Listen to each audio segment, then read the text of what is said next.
નમસ્કાર દર્શક મિત્રો, એડી ન્યૂઝમાં આપનું હાર્દિક સ્વાગત છે। હું છું આપની સાથે આરડી વાઘેલા। જોઈએ આજના મહત્વના સમાચાર। ડિંડોલીના નવાગામ વિસ્તારમાં ત્રિપાઠી હોસ્પિટલની નજીક રાત્રિના સમયે થયો હુમલો। રામ બચ્ચન મોરિયા નામના વ્યક્તિ અને તેમના પિતરાઈ ભાઈ અભિષેક મોરિયા પર ચપ્પુ વડે ઘાતકી હુમલો કરાયો। હુમલામાં રામ બચ્ચન મોરિયાને ગંભીર ઇજાઓ થતાં તેમનું ઘટના સ્થળે જ મોત થયું, જ્યારે અભિષેકને ગંભીર ઇજાઓ સાથે સારવાર માટે તાત્કાલિક હોસ્પિટલ ખસેડવામાં આવ્યો। આ કેસમાં ડિંડોલી પોલીસે પિતા સુનિલ ભોલા ચૌધરી અને પુત્ર કુંદન સુનિલ ચૌધરીની ધરપકડ કરી છે। એડી ન્યૂઝ સાથે બ્યુરો ચીફ સુનિલ ગાંજાવાલા, સુરત।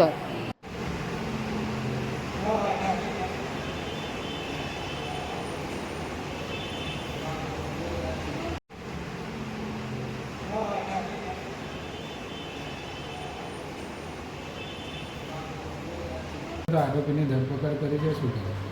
સુરત શહેરના ડિંડોલી પોલીસ સ્ટેશન વિસ્તારમાં ગઈ શનિવારની રાતના એક બનાવ બન્યો હતો।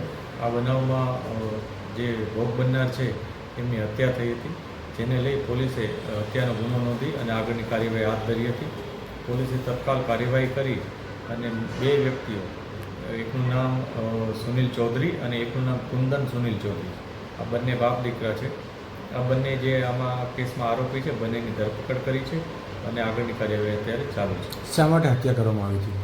અત્યારે જે પ્રાઇમરી ઇન્ફોર્મેશન પોલીસને મળી છે, જેમાં ઇન્ટ્રોગેશન દરમિયાન એવી માહિતી છે કે જે આમાં મુખ્ય આરોપી છે કુંદન સુનિલ ચૌધરી, એ કુંદનનો મિત્રતા જે ભોગ બનનાર છે રામ બચ્ચન મોરિયા, એના નાના દીકરા સાથે હતી અને મિત્રતામાં જ્યારે રામ બચ્ચન મોરિયાએ એમને ના પાડી પોતાના નાના દીકરાને કે તારે આ વ્યક્તિ સાથે, કુંદન સાથે વાતચીત નહીં કરવી, એ વ્યવસ્થિત વ્યક્તિ નથી, જે બાબતને લઈ અને એના નાના દીકરાએ કુંદનને જાણ કરી દીધી હતી અને એ બાબતને લઈ અને એનો કુંદન એના સાથે ઝઘડો કરવા આવ્યો હતો અને તે એના નાના દીકરાને પોતાની સાથે લઈ જવા આવ્યો હતો। આ પ્રકારની પ્રાથમિક માહિતી પોલીસને મળી છે અને આ બધી બાબતો વેરીફાઈ અત્યારે કરી રહ્યા છે। કઈ રીતે આખી ઘટનાક્રમ કરવામાં આવ્યું છે હત્યા?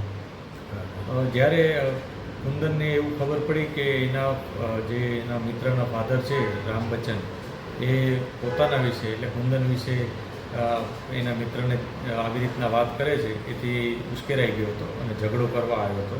આ ઝઘડાને લઈ એ અને એના અમુક મિત્રો પણ સાથે હતા અને સાથે પોતાની પાસે એક તીક્ષ્ણ હથિયાર પણ હતું। આ હથિયાર લઈ અને એણે શનિવારની રાતના ઘટનાક્રમને અંજામ આપ્યો હતો, ત્યાં ઝઘડો કરી નાખ્યો હતો અને હત્યા નિપજાવી હતી। આરોપી વિરુદ્ધ કોઈ ગુનાહિત ઇતિહાસ? જે આરોપી છે કુંદન અને સુનિલ એ એના ફાધર છે। કુંદન પોતે અગાઉ BNS 115 મુજબના કેસમાં દોષી આરોપી તરીકે હતો, એના ઉપર પોલીસે એ વખતે કાર્યવાહી કરી હતી। Okay sir.